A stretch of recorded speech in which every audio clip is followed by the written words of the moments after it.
नमस्कार बंधुरा अपनार रान्नाघरे सकलके स्वागत।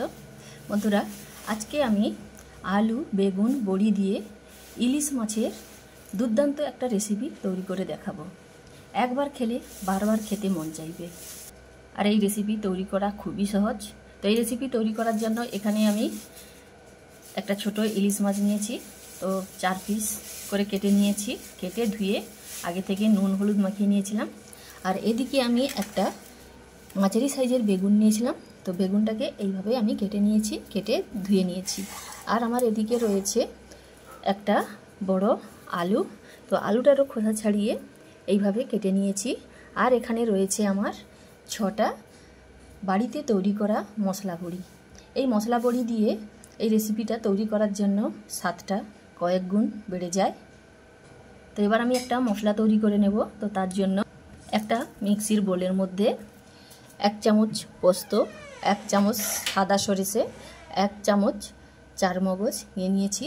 এবার এর মধ্যে দিয়ে দেব 2টো কাঁচা লঙ্কা। এবার জল দিয়ে সবকিছু একসঙ্গে পেস্ট করে নেব। এখানে ওভেনে কড়া বসিয়ে কড়াটা গরম করে সরষে তেল দিয়ে দেব। তেলটা ভালো করে গরম করে নিতে হবে।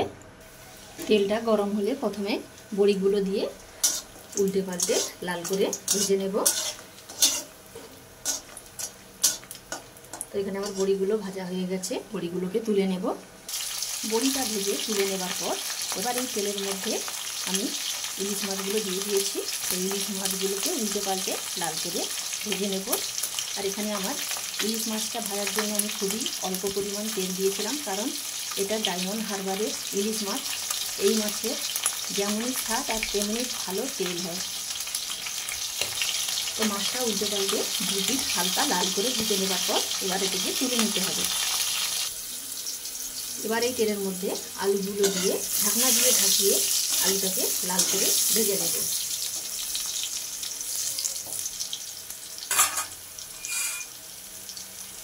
তো আলুটা ভাজা হয়ে গেছে, এবার আলুটাকে তুলে নেব। সবশেষে বেগুনটাকেও ভেজে নিতে হবে।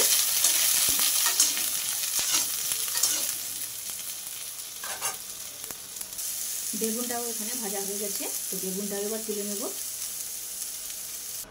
আবার কড়ার মধ্যে সরষের তেল দিয়ে দিয়েছি। তো তেলটা এখানে গরম হয়ে গেছে। আমি এর মধ্যে দিয়ে দেব একটা বড় পেঁয়াজ বাটা।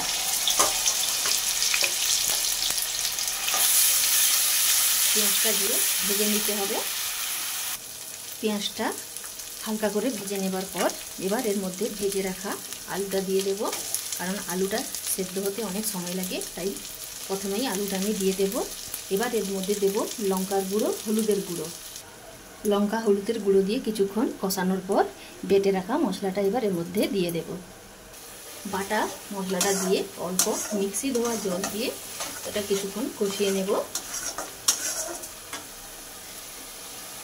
কিছুক্ষণ কষানোর পর এবার ভেজে রাখা বেগুনটাও দিয়ে আমাদের কিছুক্ষণ কষিয়ে নেব। আর এই সময় দিয়ে দেব স্বাদ মতো নুন। কিছুক্ষণ কষানোর পর এবার এর মধ্যে দিয়ে দেব জল। জল দিয়ে নাড়াচাড়া করে একটা ঢাকনা দিয়ে ঢাকিয়ে দিতে হবে। আলুটা যখন 3% মতো সেদ্ধ হয়ে আসবে তখন এর মধ্যে দিয়ে দেব ভেজে রাখা মাছ, আর দেব ভেজে রাখা বড়ি, আর দেব 4টে চেরা কাঁচা লঙ্কা দিয়ে আবারও ঢাকনা দিয়ে ঢাকিয়ে দেব।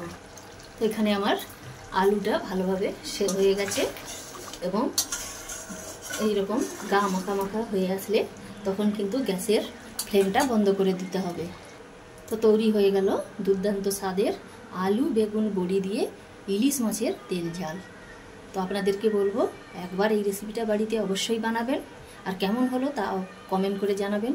সেই সঙ্গে এইরকম সব রেসিপি পেতে আমার চ্যানেলটিকে ফলো সাবস্ক্রাইব করে আমার পাশে থাকবেন। তো আজকে এই পর্যন্ত, সকলে ভালো থাকবেন, সুস্থ থাকবেন, ধন্যবাদ।